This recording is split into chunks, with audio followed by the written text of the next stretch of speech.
Om Namo Bhagavate Vasudevaya. Om Namo Bhagavate Vasudevaya. Om Namo Bhagavate Vasudevaya. Om Ajnana-timirandasya Jnananjana-shalakaya Chakshurunmilitam Jena Tasmai Shri Gurave Namaha. Shri Chaitanya Manobishtam Stapitam Yena Bhutale Swayam Rupa Kada Mahyam Dadati Swapadantikam Vandeham Shri Guru Shri Yuta Padakamalam Shri Guruna Vaishnavangscha Shri Rupam Sagrajatam Sahagana Raghunatanvitam Tam Sajivam Sadvaitam Savadutam Parijana Sahitam Krishna Chaitanya Devam Shri Radha Krishna Padan Sahagana Lalita Shri Vishakhanvitangstam He Krishna Karuna Sindho Dinabandho Jagatpate Gopesha Gopika Kanta Radha Kanta Namostute Tapta Kanchana Gaurangi Radhe Vrindavaneshwari Vrishabhanusate Devi Pranamami Hari Priye Vancha Kalpatarubhyascha Kripa Sindhu Vevacha Patitanam Pavanebhyo Vaishnavebhyo Namo Namaha Jai Shri Krishna Chaitanya Prabhu Nityananda Shri Advaita Gadadhara Shivasadi Gaura Bhakta Vrinda Hare Krishna Krishna Krishna Hare Hare Hare Rama Rama Rama Hare Hare. Hare Krishna. So we'll be reading from I'll Build You a Temple by His Holiness Giriraj Swami. And we're going to continue the reading from page number 363. After my success in raising funds for Juhu in Lagos, I went to the Canary Islands to pursue more leads from my friend Damodar Chandrai, whose daughter lived there. I developed what turned out to be a compelling strategy for approaching the Hindus there, advising them that they had to ensure that their children maintained their Vedic culture and were aware of and convinced about the Vedic knowledge. I explained that their children might not accept the tradition solely on faith. It had to be presented to them rationally and scientifically, which practically only ISKCON devotees, many of whom came from the West, could do. I also said that their children, most of whom knew only Spanish, should read Vedic literatures, and that only ISKCON could provide Spanish translations. I arranged Spanish books for them, and they were delighted to become life members, but they could not afford to contribute more than the membership fees. The Sindhis, especially the wealthier ones, were a close-knit group, and the friends in the Canary Islands suggested Sindhis in different places whom they thought could contribute. So after the Canaries, I pursued affluent Sindhis in places as far-flung as Italy, Jamaica, and San Diego, California, but none of them gave much. In America, I also received several invitations and suggestions to preach there, and I began to think that I should. I had seen the college preaching that the devotees were doing in Berkeley, and it seemed like a good field for me.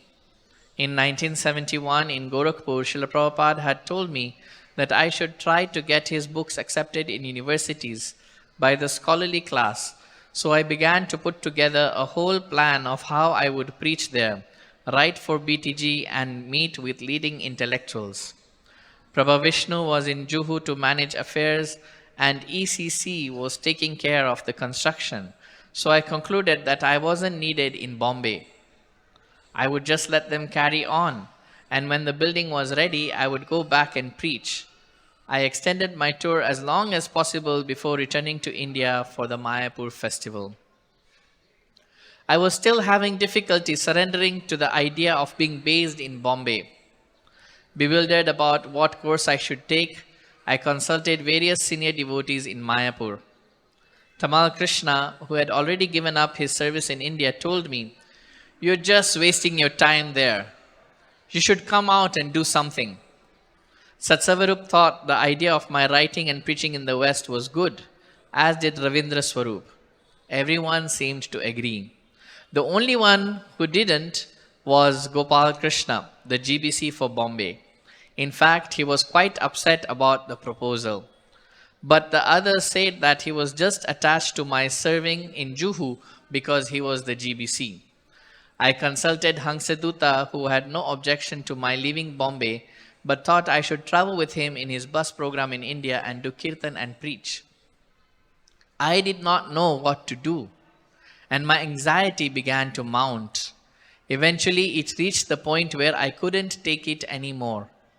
I confided in Gopal Krishna, and after discussing the situation further, we decided to ask Prabhupada.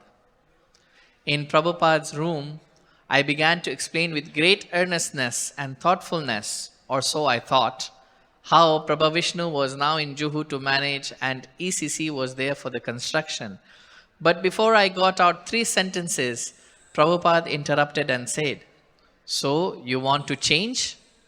No, I replied. I don't want to change.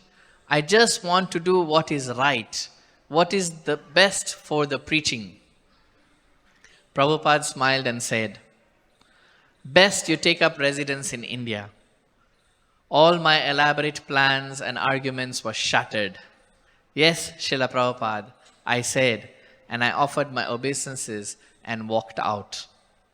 On the veranda, I turned to Gopal Krishna and said, "I feel like such a fool. I can't believe I just did that." Gopal Krishna was very kind and said, "That's all right. Prabhupada knows what we are. He understands." All this time I had been keeping the conception that I was attached not to Bombay, but to Prabhupada. If he wanted me in Bombay, I'd be in Bombay. But if he wanted me elsewhere, I'd go there. I had never grasped that he wanted me in Bombay permanently. But after my meeting with him in Mayapur, I started to consider that my leaving Bombay was not to be taken as lightly as I had been thinking. So, with renewed determination to serve the Bombay project, I returned from Mayapur. Hare Krishna. So my obeisances to all the senior Vaishnavas present here. We are reading about Giriraj Maharaj's challenges that he faced during the years 1973 to 1977. And here we are reading how he was contemplating on leaving this Bombay project. And so he consulted many people. He did not know what to do, what is the right course of action.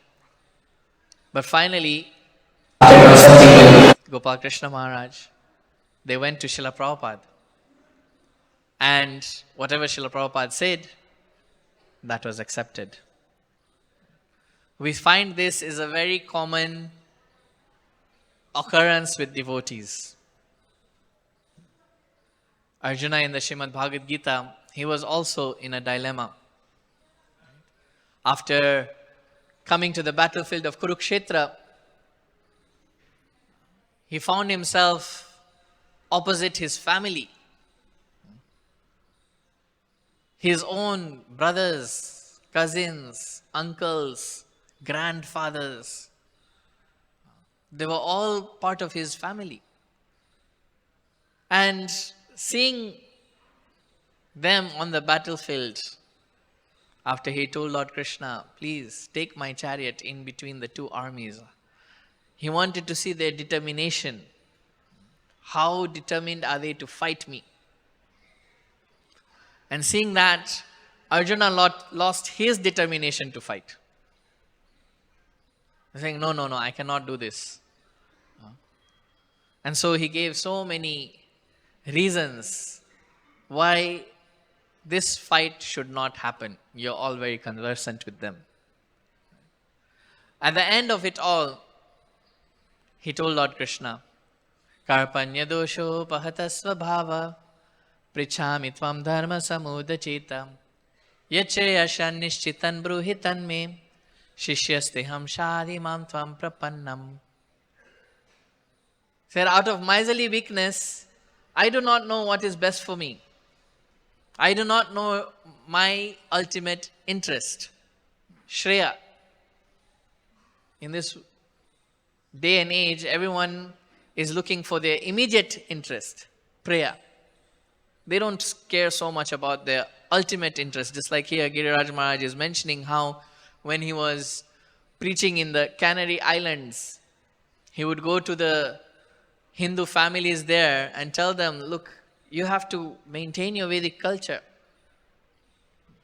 Because there, the Hindu families were speaking Spanish. They weren't even speaking whichever part from India they were from. Even the Sindhis, as Maharaj is mentioning here, their children were speaking Spanish.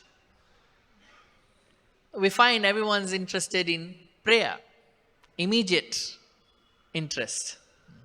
What do we get now? Not so much what we'll get in the future. So Arjuna also, he was thinking, this is not in my immediate interest. But he knew I should think about my ultimate interest, Shreya. Therefore, he is going to Lord Krishna and saying, please tell me what is best for me. I do not know what is best for me. You have to tell me. And furthermore, he's saying, I am your disciple now, Shishya. And I'm completely surrendered unto you. So when Lord Krishna instructed Arjuna, then after hearing Lord Krishna's instructions, Arjuna decided what to do. He's saying, Nashta moha smriti labdha. Now my illusion is completely destroyed. And what will I do? Karishe vachanam tava. I will do as you have said. And those who do this, they get all the blessings. And with those blessings, they achieve wonderful work. Parikshit Maharaj had a son named Janamejaya. Janamejaya was asking Jaimini Rishi, how is it that my forefathers, meaning the Pandavas, they were able to win this war of Kurukshetra? Because they were great generals, like Bhishma was unrivaled. Nobody had ever defeated Bhishma. Great warriors like Bhishma were present. Pandava's army was smaller. Kaurava army had so much experience also. So many great warriors on their side. So he was wondering how? How is it that my forefathers were able to win this war? Ordinarily, it wouldn't have been possible. But because they had surrendered to Lord Krishna, the Pandavas, therefore by the blessings of Lord Krishna, they could win the war. See? So very interesting point is coming out from this little interaction of Giriraj Maharaj with Srila Prabhupada. That when we surrender to the spiritual master, all blessings come. We find that Lord Brahma, when he woke up, there was darkness everywhere. He didn't know what to do. And then he performed austerities for the pleasure of the Lord. And the Lord blessed him because he was pleased by Brahma's austerities. Gave him all necessary knowledge for him to do his service. And what was Brahma's service? To repopulate this world. So as Brahma, empowered by the blessings of the Lord to do this service, he created the Kumaras. And when he created the Kumaras, he told them, now you have to help me in my service. What service was that? To populate the world. The Kumaras said, no, thank you. We're not going to do this, sorry. This is not in our Shreya, right? This is not our ultimate benefit. So we're not going to do this. Sorry. So Brahma became angry. Right? My sons are obeying me. And immediately from his anger, he produced Rudra. And he told Rudra, okay, you help me. And Rudra said, okay. But as Rudra expanded into 11 forms and tried to populate the world with his progeny, there was chaos. So Brahma had to tell him, no, you stop. Yes, you are doing what I am telling you, but you are not doing it in the right way. You stop. Right? And so Rudra had to stop. He said, you perform austerities now. And then Swayambhuva Manu and Satarupa were produced. And Manu, even before Brahma could speak, Swayambhuva Manu came and said, my dear father, please tell me how I can serve you. And immediately Brahma was very happy. Because he didn't have to even speak. Here was a son ready to do whatever was told.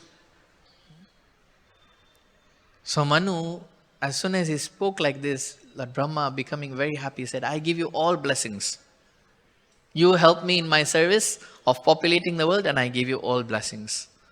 Why? Because Manu surrendered without hesitation. Sukdev Goswami, when he is retelling the conversation between Vidura and Maitreya uses the word Nirvalyakena there.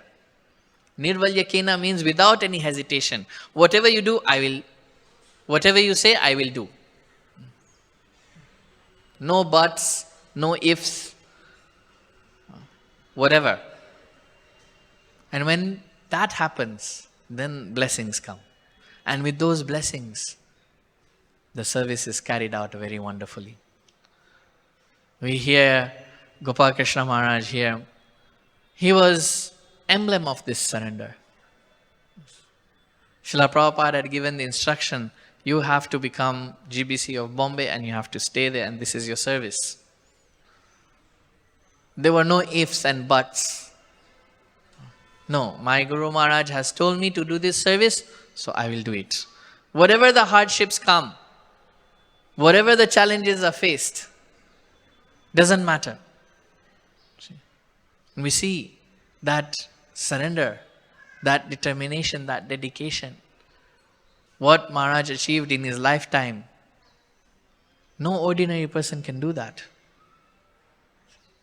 Built so many temples in Delhi, over 15 temples in one place only. Thousands of disciples, so much preaching. Why? Surrender. Surrender to the Guru. Nirvalyakena. That mood, without hesitation. When that happens, then blessings flow. So here we find Giriraj Maharaj. He is confused, bewildered, just like Arjuna. He didn't know what to do. Consulted many devotees. Some told him, you're wasting your time. This also happens to us. When we're doing some service, we get some challenge. We don't know how to move forward. We consult some devotees. Some say, just leave. It's not worth it. These people are always like that. Just go. Some will say, okay, so what are you going to do? Just like here, Maharaj was thinking, I should write, I should preach, and some were encouraging him in that way. And some, they say, why you want to leave? Just like here, Gopal Krishna Maharaj was not happy that he wants to leave. And others were telling him, no, it's because you are doing service. But Gopal Krishna Maharaj never liked anyone leaving their service. Whatever service was given, you should do that. Don't leave it. He never liked that. I'm speaking from personal experience. Yeah. I was also in a similar situation, thinking what to do, where to go. Maybe I should try somewhere else. So I called Maharaj up. I said, Guru Maharaj, this is the situation. He said, no, you can't leave. Stay there. Right? No ifs, no buts. Stay there. So then we had to agree, just like here, Giriraj Maharaj, Prabhupada is asking him, so you want to leave? You want to change? I said, no, no, no. He said, okay, then you stay there. Yeah. So when we get that, therefore the Guru is so important. We see with Vyasadeva, Vyasadeva had compiled all the Vedic literatures. He was doing that for benefiting the humanity. As a great sage, he only had this one thought, let me help the people of Kali Yuga. He could see, he was a Trikalagya, past, present and future. He saw the people who are coming up, they don't have determination, they don't have surrender. Right? Let me help them by compiling these Vedic literatures. And he compiled all the Vedic literatures. After that, he said, no, I need to also help them understand what I have compiled. So he compiled a summary of the Vedanta, of the Vedic literature known as the Vedanta Sutra. But even after doing all that, he said, I think they will need some more help. And so he compiled the Mahabharata that will help people understand the Vedic principles in an easy to understand manner, using Mahabharata and the lives of the Pandavas as an example. But after all that, he was still dissatisfied. He was not happy. And therefore he started meditating, what is the cause of my unhappiness? This is Vyasadeva. We know Vyasadeva is the literary incarnation of the Supreme Lord. He is the compiler of the Vedas. He is no ordinary personality. He had all knowledge, but still he was feeling dissatisfied. Why? He had a hint, but he needed someone to confirm. Therefore he approached a spiritual master. Narad Muni came at that time when he was contemplating, where have I gone wrong? It may be because I have not spotlessly described, or I have not spent enough time elaborately described the spotless glories of the Lord. And so as Narad Muni came, Vyasadeva also surrendered fully to Narad Muni. He said, you know what is wrong with me, you please tell me. I have written all the Vedic literatures, I have compiled the Mahabharata, but still I am dissatisfied. You know the cause, you please tell me. And so then Narad Muni identified. Yes. Therefore spiritual master is very important. Many people have a thought that, no, why do we need someone in between? Isn't it? Even here we find many people say, it's just me and God. Nobody in between. Why do I need someone in between? Yeah. Everyone has their own God. Everyone has their own path. Why do we need someone in between? A guru. No.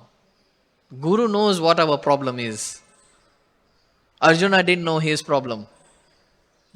Vyasadeva didn't know his problem. The Guru told, this is where you're going wrong.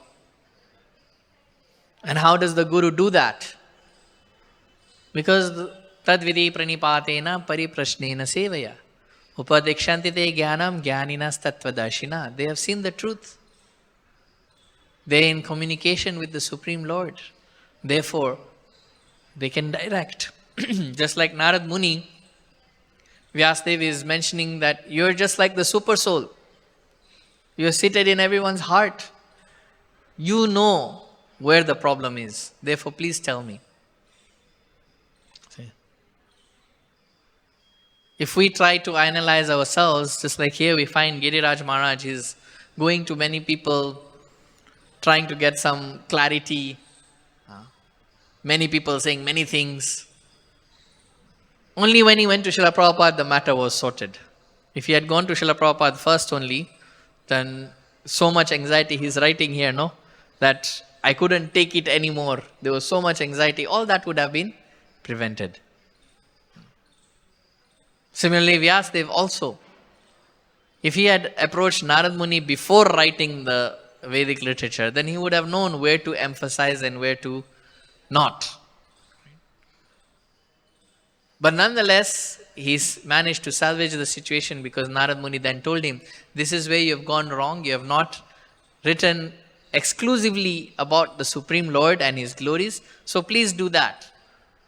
And if you do that, then you'll become satisfied. See? So Narad Muni, after instructing Vyasadeva followed the instructions of his spiritual master and compiled the Srimad Bhagavatam. And after the compilation of Srimad Bhagavatam, what does Vyasadeva write? To know that Narad Muni's instructions were correct and have given him satisfaction, what does he write? He says, Kim va parerishvara. He writes in the second verse of the Bhagavatam only, that this Bhagavatam is dharma projita kaitavatra parama niramat saranam satam. Vedyam vastavamatra vastu shivadam tapantrayon mulanam. Srimad Bhagavate Mahamuni krite kim va parerishvara sadhyo ridyava rudyate trakriti bishu shushubit sakshanat. Mahamuni krite, him himself is writing, he's saying, this Bhagavatam written by me can give one the highest benefit because it deals with the reality, vastavam. And therefore, there is no need for any other scripture. So when he heard from Narad Muni what is to be done, and he wrote the Srimad Bhagavatam, he said, after the Srimad Bhagavatam, there is no other book that is needed. There is no other scripture that is needed. This is complete in itself.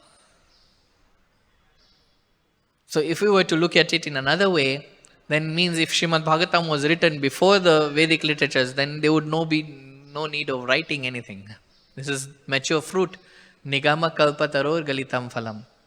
Now Vyasadeva is also showing by his own personal example, if we do not go to the Guru, if we do not take instructions from the Guru, if we do not surrender unto the Guru, then we have to go about our service in a very roundabout way. We can't really do it directly. Similarly, Arjuna was speaking so many things on the battlefield of Kurukshetra. But when he went to Lord Krishna instructed and the matter was sorted. Just like here we see, Maharaj went to Srila Prabhupada. Srila Prabhupada just, even before Maharaj could speak, he just said, so you want to change? And he said, no, then okay, stay. Very easy. Yeah. And this surrender, dedication to the Guru is what brings about great service. Nobody has done great service without this surrender, without this mood that whatever the spiritual master says is my life and soul. Vishwanath Chakravarti Thakur, he mentions this is what is called Vyavasayatmika Buddhi, one-pointed attention, to take the spiritual master's instructions as the life and soul. We see in the life of our founder Acharya Srila Prabhupada, he met his spiritual master very few times, not many times. Didn't even spend so much time as his other god brothers. But he got this instruction from the start to preach the message of Sri Chaitanya Mahaprabhu to the Western world in English. And although Srila Prabhupada meditated on this instruction and brewed it in his consciousness, in his late stage, he took up this instruction and see, we are all here, sitting here today in Juhu, in front of SriSriRadhaRasbihari, because Srila Prabhupada took that instruction as his life and soul.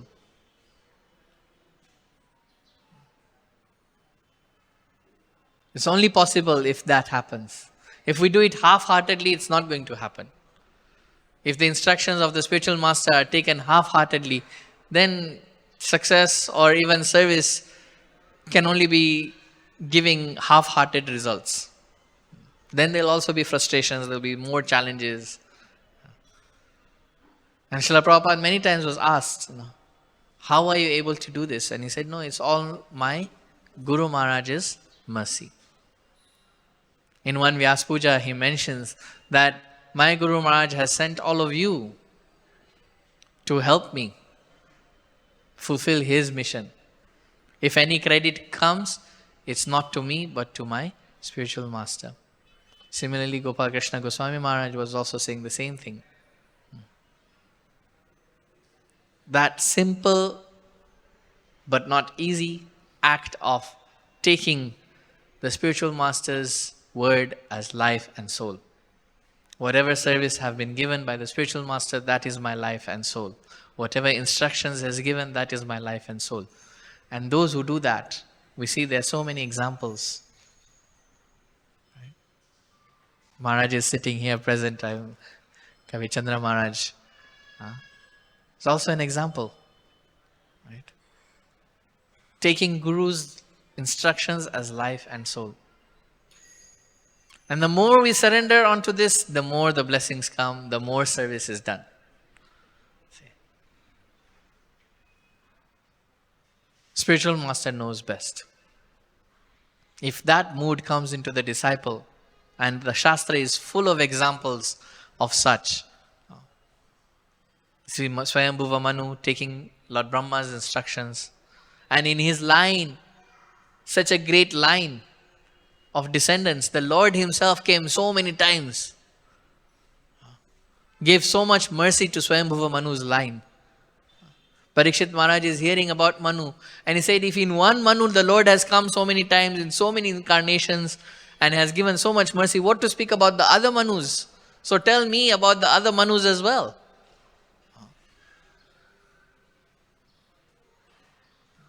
Tell me about the other Manus. So we see Swayambhuva Manu, because of his dedication and surrender to Lord Brahma, he is a Mahajan. One of the Mahajans. Showing from his personal example. Similarly, we see all our Acharyas. The 6 Goswamis of Vrindavan. Sri Chaitanya Mahaprabhu instructed them, and they took this instruction as their life and soul. They went to Vrindavan and rediscovered the places of pastimes of the Lord, built temples, wrote books. We are here today reading about Srila Prabhupada and his disciples and his projects simply because before them, all these personalities, they took the order of their spiritual master as life and soul. That is why it's going on.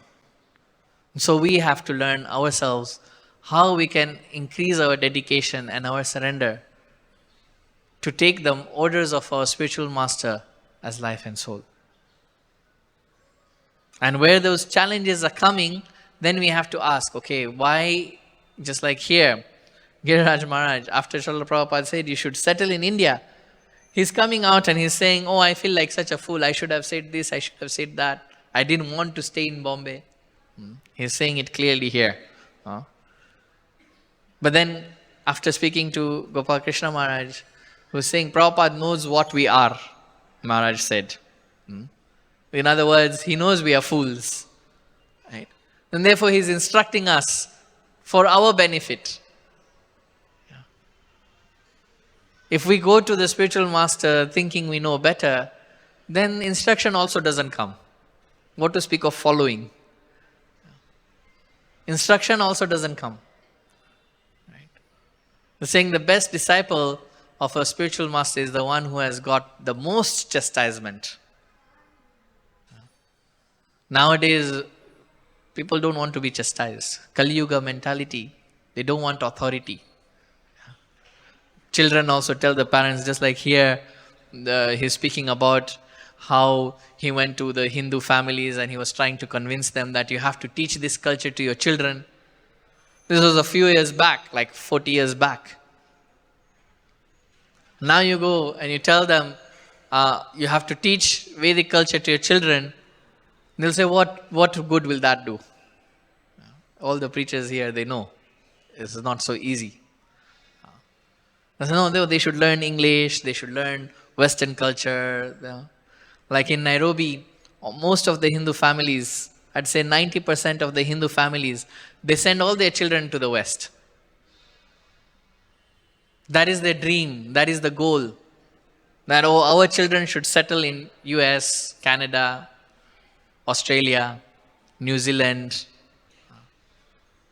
wherever, UK, wherever they get a chance, go. And then when they go there, if they're not in touch with a ISKCON temple, then they lose their culture, they lose everything. It's difficult, right? The instruction also, what to speak of following. So these things, because they have not learnt it, they cannot teach to their children. They have not learned. Nobody likes, as I was mentioning, in Kali Yuga, nobody likes authority. Public also don't like authority. Children don't want to listen to their parents. They learn Vedic culture. The parents themselves don't know what will they teach the children. Right? Or the children are seeing the parents are not following anything. Why should we follow also? And someone shared recently a clip. They were asking people of Mumbai out there on the streets that how many brothers Arjuna had. And some of the answers people were giving, you even wonder, do they live in India or where do they live? Yeah.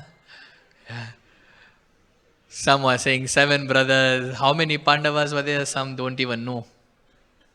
And this is India. Right? So we see, so quickly Kali Yuga is progressing. People don't want authority. You tell them anything, the first question, if you tell child anything, the first question that will come out is why.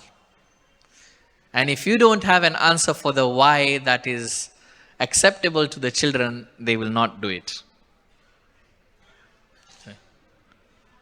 So therefore, we find to cultivate this mood of surrender is difficult. Because out there, everyone is teaching how not to surrender. People in Gaza are told, no, you can't surrender. You have to keep on fighting. And they're fighting for generations. Generations the fight is going on. So when we come to spiritual life, and we're told the scripture knows best, we start questioning, how does the scripture know best? It takes an element of surrender. See? Because Arjuna surrendered, Lord spoke Bhagavad-gita. Before that, you'll never find, before Arjuna surrendered, you'll not find Shri Bhagavan Uvacha. He's giving instruction, no. When Arjuna said, Shadi mam tvam prapannam, I am fully surrendered unto you, that's when Lord Krishna gave him instruction. Okay, now you're surrendered, now you can listen. Otherwise, before that, Arjuna was saying so many things. And what did Lord Krishna tell Arjuna? Asochan anvasochastvam pragyavadanscha bhasase gatasung agatasungscha nanu sochanti pandita. He also called Arjuna a fool. This is the mood that we have to approach the spiritual master. Giriraj Maharaj is saying, I feel like a fool. Gopakrishna Maharaj is saying, Prabhupada knows what we are. Yeah. What you're feeling, we are fools. When disciple goes to spiritual master, he is a fool. If he thinks any other way, then transmission of instructions, blessings will not happen. Will not happen. Therefore, we find even Sanatana Goswami with a straw in between his teeth. He's going to Mahaprabhu and he's saying, these villagers, they're calling me a great scholar. They think I am so learned. But I am a fool. I do not know. Ke ami. I do not know who I am. I do not know why I am suffering these threefold material miseries. He's showing by his own personal example how to approach the spiritual master. So many examples. We'll never find a disciple going to the spiritual master and saying, yeah, so tell me, what do you want me to do? No. Pranipatena. Pranipatena. One has to humbly approach the spiritual master. Otherwise, spiritual master will say, yeah, you know everything, okay, you do. Then you struggle, you hit your head against a wall, you fight with everyone, get frustrated, commit offenses, so many things. Why? Because you didn't ask the spiritual master properly. See? But then, in Kali Yuga mentality will also say, how do you know spiritual master will tell you exactly what to do? See? They put doubt. See? Mistrust in this day and age is a environment of mistrust. You can't trust anyone. Government says something, can't trust them. And like I heard in Mumbai, there's a lot of construction everywhere. Yeah. There are more potholes in Mumbai than the roads. Right? And you ask the government, when you're finishing this? Oh, just now. And so many years down I was here last few years back, seeing all potholes everywhere. I came a few years later, so many more potholes now, not less. So projects don't finish. You can't trust. Can't trust governments, can't trust. And we are teaching everyone, no, you trust the scripture, you trust the spiritual master, trust the parampara. See, we're going against the whole thing. So therefore not readily accepted. There's so much tension. But those who do, my point being, those who do accept authority, those who do surrender willfully and humbly, and those who do take the spiritual master's words as one's life and soul, they excel, they succeed. The secret of success, Srila Prabhupada writes, lies in following the instructions of the spiritual master. Out there, everyone's teaching, oh, you can be successful like this, but they, first of all, they don't know what success is. Their whole definition of success is incomplete or incorrect. And number two, they don't know the formula also. They can teach you other formulas. But the key to success is following the spiritual master. We find right from our Sampradaya Acharya, Lord Brahma, down to Srila Prabhupada and his disciples, and down to their disciples. Those who did this, just like His Holiness Gopal Krishna Goswami Maharaj, took the words of his spiritual master Srila Prabhupada as life and soul. And we see the excellent service, the incomparable service. Simply because what my spiritual master has said, that is my goal. No other motive. I don't want anything else apart from this. We are seeing it with our own eyes. They say, no, seeing is believing. Yeah. Everyone says, seeing is believing. Kali Yuga means, before it was hearing is believing. In the Vedic age, hearing was believing. You didn't need to see. Parikshit Maharaj heard about the whole planetary situation from Shukdev Goswami, and he believed simply by hearing. He didn't say, but I don't see all these planets in the sky. I don't see all these islands. No, he heard and he believed. Kali Yuga means you have to see to believe. So we are seeing. We're seeing Srila Prabhupada. We're seeing the disciples of Srila Prabhupada. We're seeing their disciples. Those who have surrendered fully, those who have surrendered without hesitation, how they are excelling in their service. And despite seeing this, if we also think, no, but there must be, if the but comes somewhere, or a if comes somewhere, then we know there's work we need to do on ourselves. Because the Lord is waiting. When will this person come and simply surrender?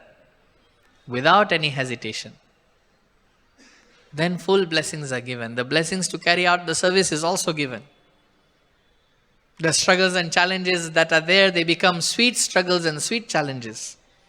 Just like here for Mumbai, Srila Prabhupada, after sorting out the whole struggle, he said it was a sweet struggle, isn't it? It was a good fight. So then it becomes blissful. For the devotee, service is blissful. When service is not blissful, Vyasadeva shows us what we have to do. Giriraj Maharaj here is also doing the same. It was not blissful. He went to Srila Prabhupada. Vyasadeva went to Narad Muni. Similarly, if we find ourselves in a similar situation, service is not blissful, we have to approach a spiritual master. And in this way, solve our dilemma, solve our problems. So in this short interaction here, we find how disciple goes to the spiritual master for a solution. What is the mood of a disciple? What kind of surrender disciples require in order to do service that is excellent. So I'll leave some time for questions or comments, and senior devotees are there.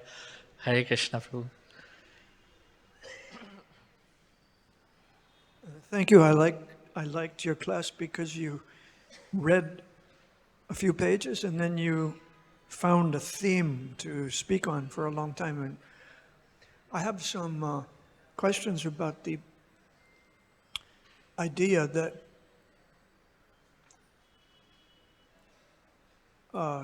surrender to the order of the spiritual master is perfection. I'm not doubting that, but I want to raise some questions around that.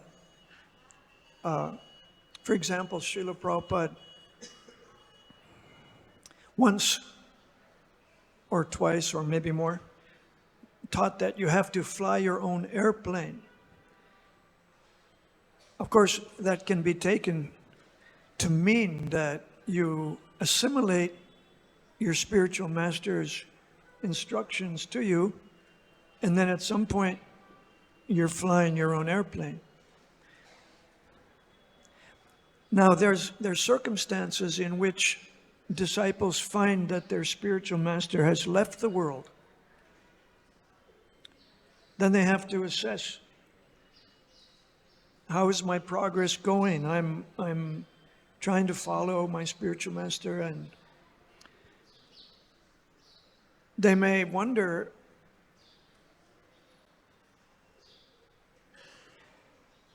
should I change my service? So I think that we should talk a little bit about some guidelines for when it's appropriate to change one's service. The path that you described was like one-pointed determination for your whole life. But let me mention, for example, one guideline I heard from a senior godbrother. He said, this is quite nice. He said, Krishna will arrange for you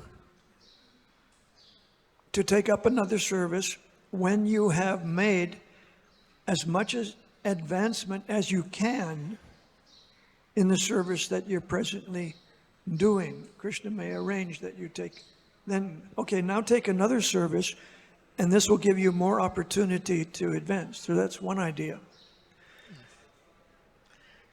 Yes, Prabhu, thank you for that.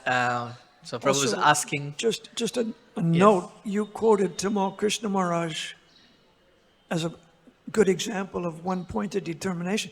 But he's the person in the book who told Giriraj Maharaj to change his service.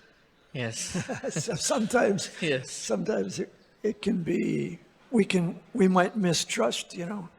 Yes. So a very pertinent question and inquiry from Prabhu there, that we find sometimes that the spiritual master is not present. So what happens? And even in terms of changing the service, how do we know when it's appropriate to change the service and we are actually on the right path? So, as Prabhu mentioned, there are many approaches. He's already given some. Uh, but also, we understand that spiritual life is a dynamic process. And spiritual life is not bound by the physicalities of this world. Just like we hear when Srila Prabhupada was in Radha Damodar and he was sweeping in front of the Samadhi of Rupa Goswami, he got darshan of Rupa Goswami. And he said, don't worry, yes, go on. Right? So it is not that if the spiritual master is not physically present, then we have no recourse. No, there is a recourse. Yeah. Just like Srila Prabhupada often also said, I do not feel myself away from my spiritual master. I always feel his presence with me. Because spiritual personality, we're all spirits in nature, and we're not bound by the physicalities of this world. So if one has proper introspection and a prayerful mood, then the spiritual master will appear and also give direction, whether it's through a dream or whether it's through a senior god brother like you were mentioning, or whether it's through any other mean, just like you were saying, Krishna will arrange in such a way that naturally you'll go to another service. So a lot of introspection and a lot of prayer would help in that situation where one cannot really just go and knock on the spiritual master's door and say, okay, what do I do? So in that case, then we would have to go internally, have a prayerful mood, and in that way get direction from the spiritual master and those who are related to him. Right? That's one way I can say that if we become more prayerful, then we'll have a solution. But of course, Maharaj is there. Maharaj, if you'd like to add something to that, it's a technical question. If anybody else would want to, yes, Prabhu. Hare Krishna, Prabhu. So, you spoke about prayers and shreyas. And we see today most of the population, unfortunately, even sadhakas also running towards prayers. Yes. Even within devotional service, we are trying to find prayers. Now, whenever we are confused, we say Arjuna was fortunate that he surrendered to Krishna. So why there is hesitation to go and surrender to someone? We know that the solution which will come will eventually benefit us in long run. We understand the concept of shreyas and prayers, but still there is hesitation in going and surrendering ourselves. So what is the issue and how can we overcome that? Why do we hesitate to surrender unconditionally? Why do we have to put ifs and buts in there? Yes, what you're telling me I can do if A, B, C, D is in place, or but if this happens, then that happens. So why that hesitation? It's because of our conditioning. We are conditioned here in this material world so much. We have that, we came with that mood to enjoy, with that Ishvara Bhava. Srila Prabhupada writes in the Srimad Bhagavad-gita introduction, conditional existence is because of two things.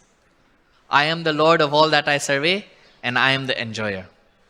So the hesitation from surrender comes that these two things are being taken away from me.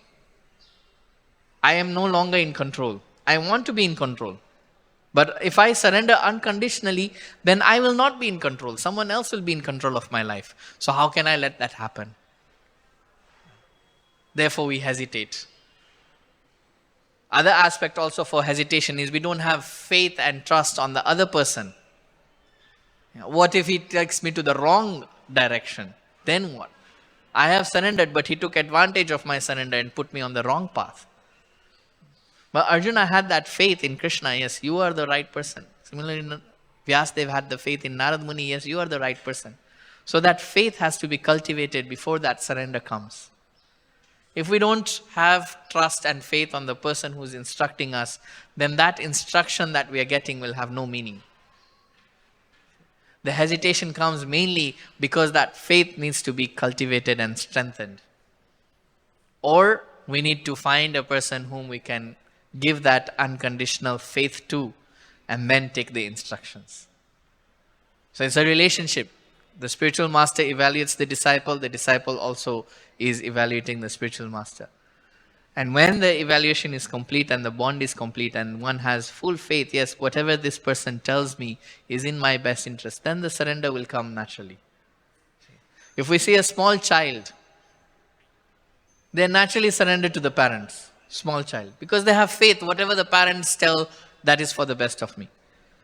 But as the child grows older, then he starts looking more and he's saying, oh, but my parents here, they did something like this, they did. So when they now instruct, the same child, when he's a teenager, now goes against. Why? Because the faith has been hampered. So we have that faith, that relation is to be very close and very pakka. If that relation is not so strong, then the instructions, that's secondary. First comes the relation. First comes, do I trust this person fully? Do I have faith in this person fully? Then if the guidance is given and we accept that, it will be easier. There will be no hesitation. I don't know if that has helped a little bit. Yes. Any other questions? Yes, Prabhu. Hare Krishna, Prabhuji. Thank you so much. Very wonderful class. And you have very nicely elaborated the how to surrender to Guru. And Guru's orders are like life and soul for the disciples. So thank you so much, Prabhuji. My question almost similar to Chakravarti Prabhuji. So now, like Prabhupada times, Prabhuji, okay, Prabhupada is there and Prabhupada disciple there. Whatever Prabhupada given order, his disciples are ready to follow. Okay, like he's took as life and soul. Okay, just like given examples of Maharaj. Okay, but nowadays we see like after getting the initiation from Guru. Okay, nowadays it is difficult to get the association of the spiritual master because the spiritual master traveling are so much busy. Okay, so we put under the service authority or like Shiksha Guru. Okay, so whatever Shiksha Guru given instruction, we try to follow. But sometimes the instructions coming from the Shiksha Guru, we think that it is not matching with my capability or skills, or maybe I am not able to do it. Okay, so then hesitation is come. Whether I am do nicely or not, okay, perform it now nicely or not. So we are not take the order as life and soul. So how to cultivate this mood that no, this is instructions coming is also from the spiritual mastery. Yes, so very good question. What do we do when there are conflicting instructions from our authorities, right? So ISKCON is actually unique. Unique in the sense that the path of devotional service, Krishna consciousness, has been institutionalized in ISKCON.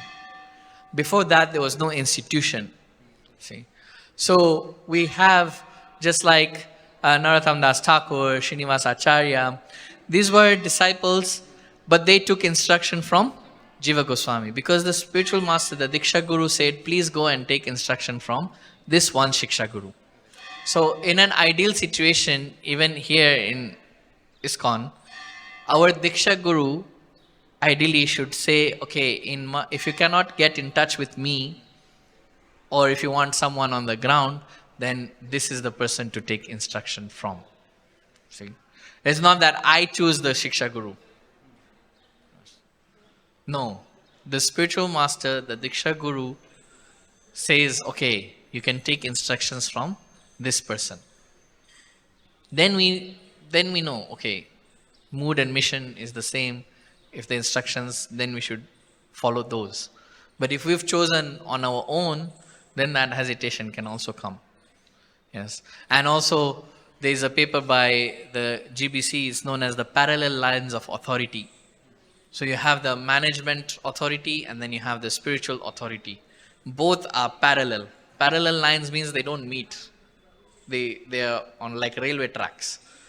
So our railway tracks means we have to work with the authority. If it's an ashram authority, you can't say, no, you're not my Shiksha Guru. I don't surrender unto you. Then what will happen? You'll be kicked out of the ashram. Yes?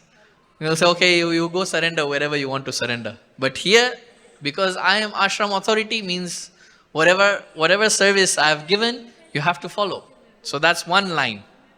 That's one track. And then the other track is our spiritual lines of authority. Yes, our Diksha Guru, Shiksha Gurus. So we have to see that we are following both lines. Then our progress will be smoother.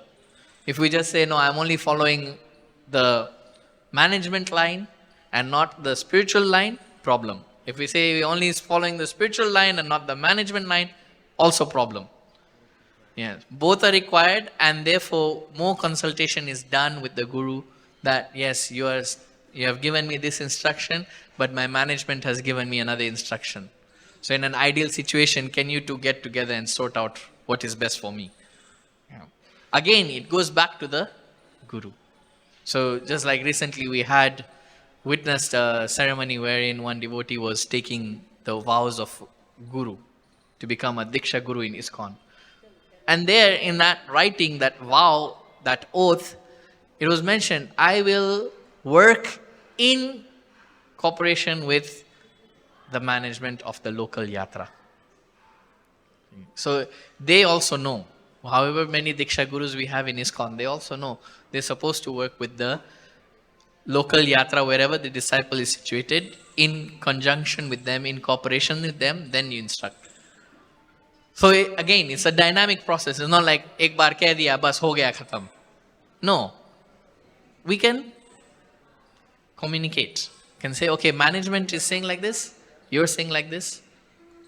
What's going on? So ultimately we go back and we say, can you give a unified set of instructions? And they will do that. They know. They can't conflict each other. Huh? Okay, any other questions or comments? Yes, Prabhu has a... Yeah, it's faster.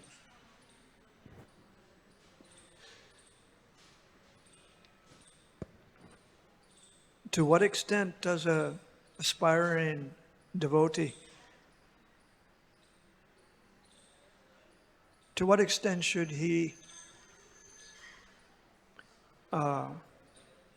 choose, and to what extent should he depend on the institutional arrangements? You know, there are many Diksha Gurus in ISKCON. It's almost as if one is expected to choose one of them.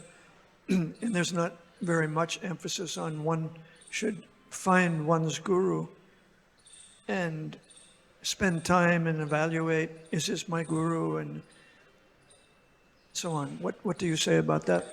So the GBC have the ISKCON Disciples course. That is a mandatory requirement for anyone who is wishing to take shelter of a spiritual master. And in that course, then all these guidelines are given, that it is not that someone comes and assigns you and you're supposed to follow that. It is that you're supposed to have a inspiration coming from that person and develop a relationship. So all these finer details are covered in that course, in the ISKCON Disciples course, which is I'm sure they do it here as well.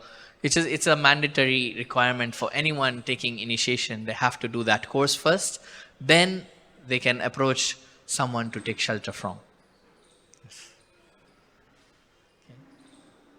So thank you for tolerating me. Hare Krishna. I end by saying Grantaraj Srimad Bhagavatam, but I don't know what to say in this case. So Nitai Gaur Premanande, Hari Hari Bol.